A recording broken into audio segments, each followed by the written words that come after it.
Hey everyone, my name is Peter, and today I want to talk about this game called Songs of Silence because it's free on Epic Games to download and keep from November 13th to November 20th.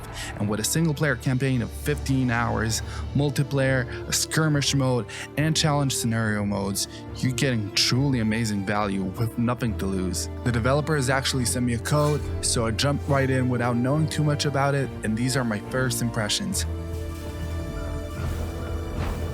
Right away, I noticed the art style. It's got this cel-shaded look with really cool character designs. People might say it looks like Borderlands or whatever, but that's a cliche in my opinion. The game has great green landscapes that look very gorgeous with big medieval vibes, which isn't Borderlands-esque at all. And it also has some unique character designs that I like a lot, like the eyeless human designs and the Shiva-inspired god you see in the story trailer. Two new worlds emerged, one of light and one of dark. Now regarding the story, you first dive into it with an intro which shows you the world you're heading into. The campaign story follows this character named Lorelei who's leading an army through difficult times. She lost her parents and now she's in charge of her people, trying to grow into a leader and to get her tribe to a new home. She does this thanks to her guardian angel, an eagle, helping her find her way when things get difficult. Isla? You cannot be suggesting what I think you are. The premise itself is pretty familiar and reminiscent of various religious stories, which I like.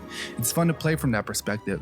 Some of the characters, though, aren't that interesting, at least the ones I met in the first few hours of gameplay. The voice actor behind Lorelei's character is great, and she really gives her some personality. But I'll have no qualms ending it once and for all. However, the other army leader you control was very cliche. You pillaged our farms, razed our cities to the ground. We only did as we were done by, you sanctimonious fool.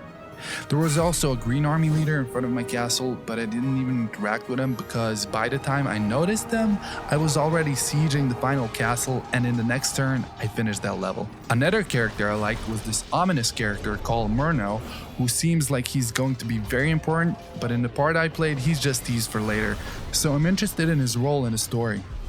While it might take longer for the story and the characters to develop, the atmosphere, sounds, and visuals are really strong right from the start. If you're into world building and lore, this game has so much. Every card, every location, every army has these detailed descriptions you can read. You can spend hours just diving into all the material, learning about the world. I personally don't like how they have a unique name for everything in the universe, but that's just a personal preference, and if you're into that type of story building, you'll love this. Now, let's talk about the gameplay. The battles look great, and the combat itself is really fun to play. You can arrange your army before fights and use cards during combat to strengthen your troops or do special attacks, which is pretty fun and looks great. However, I had some issues as well. The difficulty feels unbalanced, but not as if it's consistently hard, more like genuinely inconsistent. In my first playthrough, I died with both of my armies at the final castle in the first level, which was weird because I beat all the battles before that pretty easily. Once I lost with both armies, enemies just kept punishing me. There was no point, so I just restarted the whole level. Second time around, now that I knew the mechanics better, it went smoother, but even then, the final battle was way too close, despite everything before that being a breeze. Let me know in the comments if you had the same experience or am I just bad? The tutorial was also really weirdly structured, as you get the tutorials for movement and pillaging after those things have already been introduced. My biggest problem with the game though is that you can't attack with both army leaders at the same time. Why?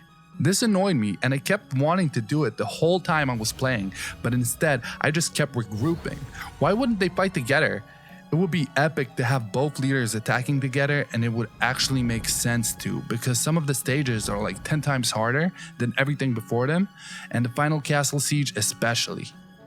Instead, what you can do is give all your soldiers to one leader and attack, then transfer them to the other leader, then again. I didn't like that, and I would have loved to see some way of combining the armies, or possibly special battles or upgrades that allow me to use all my available units at once. You can use the split armies for exploring, I wish it was fighting that made you stronger rather than ending turns. If that was the case, exploring would make much more sense, but right now the troops you can lose in combat made fighting much less worth it. Speaking of troops, managing them can get tedious.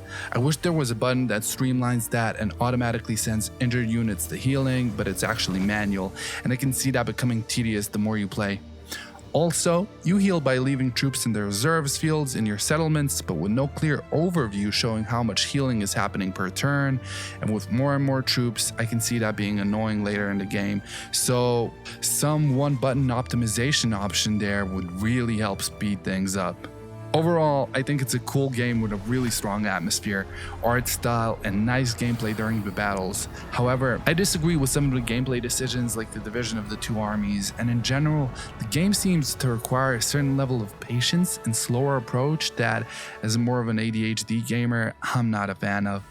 This slower pace is reflected how it wants you to take charge of everything, both fun like activating cards during battles, and less fun, like managing injured army units, organizing units between the two armies, and even manually having to activate cards to level up. If you don't have an issue with those features though, or are on the fence, I still suggest checking it out for yourself. So there you go. Those are my first impressions of Songs of Silence. Let me know what you think if you've played it, especially about the difficulty thing. Also, if you'd be interested in a video series where I cover more weekly free games from the Epic Store, please comment below. Thanks for watching, remember to like and subscribe, and I'll see you in the next one.